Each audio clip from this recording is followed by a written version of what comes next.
Toyota Etios லிவானா டீசலுங்கண்ணா? டீசல்ண்ணா, ஜிடி வேரியன்ட். ஏபிஎஸ் மட்டும் வந்துடும் இந்த வண்டியில். 2012 மாடல், 2 ஓனர் கண்டிஷனில் இருக்குங்கண்ணா. ஆன்லைனில் பார்த்தீங்கன்னா சிங்கிள் ஓனர்னு இருக்கும். அதாவது ஆன்லைனில் வந்து செகண்ட் ஓனர் அப்டேட் ஆகிற சிங்கிள் ஓனர் கண்டிஷன்லேயே இருக்குது. இப்போ அடுத்து எடுக்கிறவங்க எடுத்து நேம் ட்ரான்ஸ்ஃபர் பண்ணாங்கன்னா செகண்ட் ஓனர் தான் வரும் டீசல் வண்டி. ஏன்னா டொயோட்டோ எட்டியோஸ் லிவான்றது இருக்குலே ரொம்ப அதிகமாக விரும்பக்கூடிய வண்டி, மோஸ்ட் வாண்டட் வண்டின்னு வச்சுக்கோங்களேன். இப்போ இந்த வண்டி பார்த்தீங்க அப்படின்னா 4 டயர்ஸ் நியூவாக இருக்குது. 1 lakh கிலோமீட்டர்ஸ் ஓடி இருக்குங்கண்ணா. வண்டி நீட்டாக இருக்குது. ஆக்சிடென்ட் ரீப்ளேஸ்மெண்ட் எதுவும் கிடையாது. சின்ன சின்ன பெயிண்ட் டச்சப்ஸ் தான் இருக்குது. ஓவரால் சூப்பராக இருக்குங்கண்ணா. ப்ரைஸ் எவ்வளோ கேட்குறீங்க? ஆனால் இந்த வண்டிக்கு வந்துட்டு பார்த்தீங்கன்னா 3,95,000 கேட்குறாங்கண்ணா.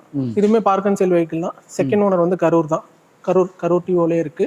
ஓகே, வண்டி நீட்டாக இருக்குங்கண்ணா. பாருங்க. அது இதே மாதிரி பண்ணிக்கலாமா? ஃபினான்ஸ் ஆப்ஷனும் கிடைக்குங்கண்ணா. நான் 13க்கு மேலே போகும்போது ஃபினான்ஸ் ஆப்ஷன் கொஞ்சம் ஒரு 70 to 80% கிடைக்கும். 13க்கு கீழே வரும்போது வந்துட்டு ஒரு 60% அளவுக்கு ஃபினான்ஸ் கிடைக்கும்னு வச்சுக்கோங்க. ஒரு 1 lakh 1.5 lakhs இருக்குன்னா